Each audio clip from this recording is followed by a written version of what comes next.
이제 경기도의회 이제 11대 임기가 한 1년 정도 남았는데 이제 그 의회 차원에서의 현안이나 과제는 뭡니까?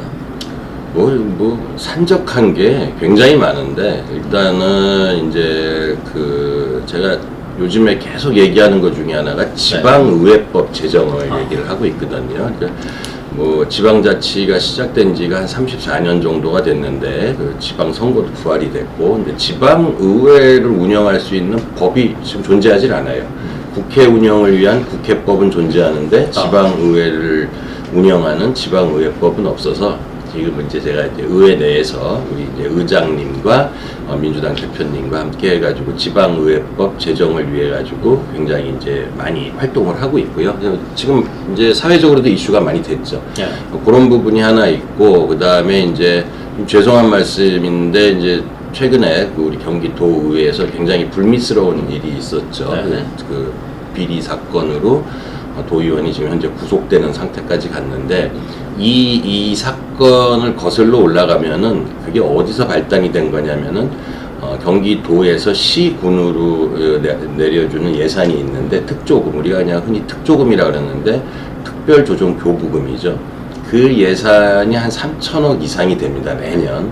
31개 시군에 꼭 필요한 부분에 내려주는데, 그게 이제 투명하지 않고 깜깜이로 진행이 되다 보니까 이런 이제 불미스러운 일이 생기는 거고, 의원들이 그 예산을 갖다가 정상적으로 쓰는 게 아니라 업자가 중간에 끼고 그러면서 이제 사고가 터진 건데, 그래서 제가 지금 이 불법 사건을 말씀드리려고 하는 게 아니라 그 근본 원인인 특별조정교부금의 교부 방식에 대해서 이제는 우리 광역단체장, 우리 경기도 같은 경우에는 이제 경기도지사께서 근본적으로 이걸 검토를 해봐요, 방식을.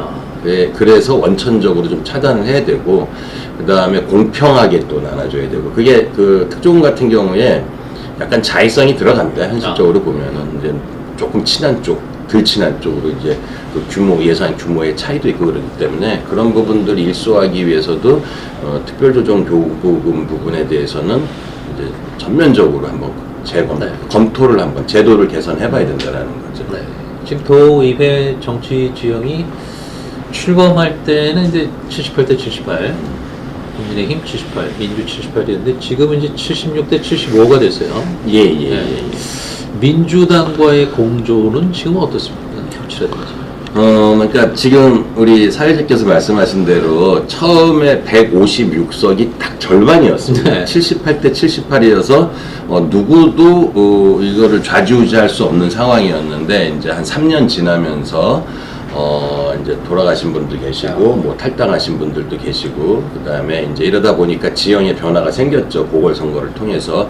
그래서 지난 5월달에 대선을 치르면서 민주당이 이제 전국 여당이 되지 않았습니까? 원래는 이제 야당이었는데, 그렇게 되다 보니까 민주당이 전국 여당이 됐고, 그 다음에 도의회에서는 민주당이 이제 얼마 전서부터 몇 석 앞서가지고 여당이 됐었는데, 그 찰나의 순간 동안은 여당이 이제 힘겨루기를 좀 하려고 했던 건 사실입니다. 근데, 슬기롭게 잘 이제 해결을 했고요. 지금 제가 이제 민주당 대표의원님하고는 서로 잘 통해요. 나이도 비슷하고 살아온 이런 사회적 여건도 비슷했고, 그래서 거의 일주일에 한 번 정도는 모여서 우리 의회 현안에 대해서 논의를 하고, 최대한 부딪히면서 파행 쪽으로 몰고 가는, 그 다음에 상대를 공격하는 이런 것들은 좀 서로 자제를 하면서 가자. 그래서 이신점심 통해서 지금은 이런저런 얘기하면서 부드럽게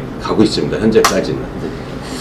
민생 차원에서 볼 때 이 민주당은 어디처럼 관심이 있는 것 같고, 국민의힘은 어떻습니까? 좀 차이가 있나요? 그게 도의회는 중앙정치랑은 또 틀리기 때문에 거의 좀 비슷한 부분이 있습니다. 민생 부분에 이제 집중을 하게 되고, 도의원이나 이제 지방의원들이 활동하는 공간 자체가 지역이지 않습니까? 여기서 이제 의회에서 끝나면 바로 지역으로 돌아가서 지역 활동을 하고 그러다 보니까 늘 만나는 분들이 지역분들인데, 지역분들이 이제 우리가 흔히 얘기하는 이제 도시 소시민들, 이런 부분들이기 때문에 이 소상공인 문제라든가, 그 다음에 청년 문제, 이런 것들에 대해서 서로 관심이 좀 비슷한 부분이 있고, 그 다음에 이제 요즘에 그 이슈가 된 그 15만 원 나눠준 부분, 요런 부분에 대해서는 조금 이제 서로 입장이 좀 틀리게 되죠. 한쪽은 이제 여당 입장을 반영을 해야 되는 거고, 국민의힘 같은 경우에는 중앙당에서도 좀 반대를 하고 있고, 그래서 그런 부분에서 약간 결이 틀립니다. 그런데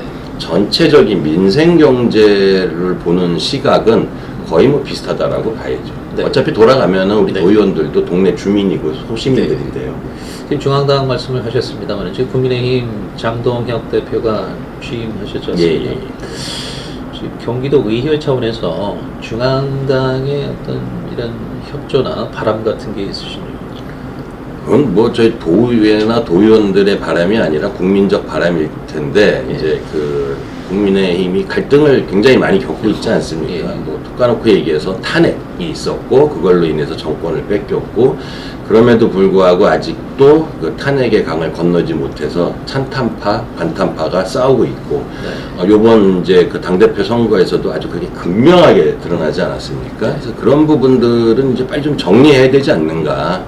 뭐, 지금 뭐 관세 문제라든가 여러 가지로 국민들 굉장히 힘들잖아요. 네. 지금 제가 만난 분들 중에 열의 열은 다 살기 힘들다라고 얘기를 합니다.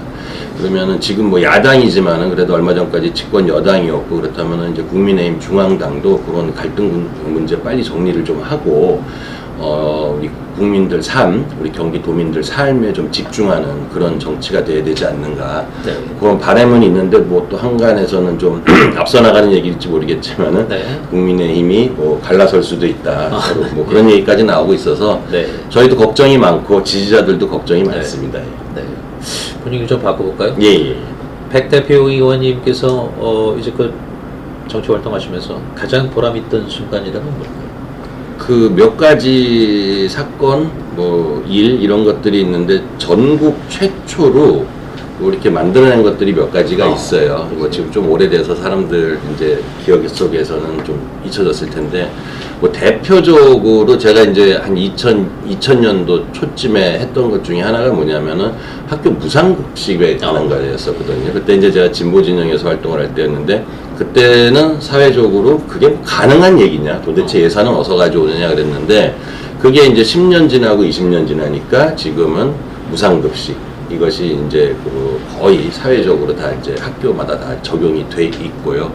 그거에 대한 그 뭐라 그럴까 그 어떤 첫 단추를 꼈다라는 자부심이 있고요. 그 다음에 또 하나는 우리 저기 구리에서 있었던 일인데 옛날에 이제 그 LH가 통합되기 전에 토공과 주공이 있지 그렇죠. 않습니까? 이제 이 업체들이 택지 개발을 할 때 그 굉장히 그 과도하게 택지비를 부풀려서 분양을 했었거든요. 그런 부분들을 다 밝혀내서 부당 이득금을 반환을 받아서 구리시에 그걸 그대로 돌려줘서 구리시에 앞으로 굉장히 그 이제 토지로 받아온 부분이 있는데 네. 구리시에서는 그게 이제 알토란 같은 땅이고 앞으로 잘 활용이 될 텐데 그러니까 그 지금 말씀드렸던 그 당시에 토지공사가 부당 이득금을 챙겼던 것들을 사회적 이슈로 만들어서 뭐 제도도 고쳤고 그 다음에 그 이후로 많은 분들이 또 이제 혜택을 보게 됐는데 그런 부분하고 그 다음에 우리 어머니들과 학생들이 지금 피부로 느끼는 그 무상급식 문제 같은 이런 것들 외에도 뭐 여러 가지 있는데 하여튼 사회적으로 제가 첫 문제 제기를 해서 그 다음에 그것이 제도적으로 안착된 거 그런 거 보면은 뭐 나름대로 보람은 좀 느끼고 있습니다. 예.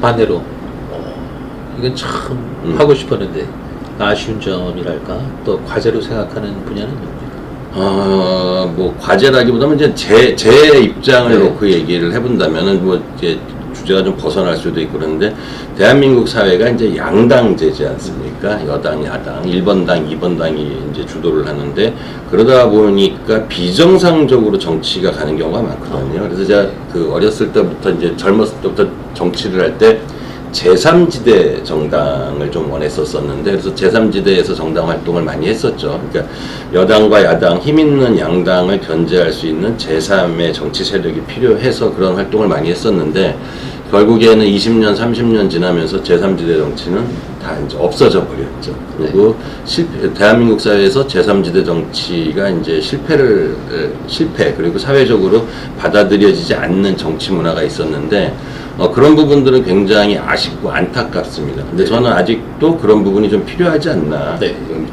저도 그 양당 체제 안에서 활동을 하고 있지만은, 그럼에도 불구하고 이런 것들을 견제하려면은 제3의 정치 세력이 필요하다. 그 생각은 좀 갖고 있습니다.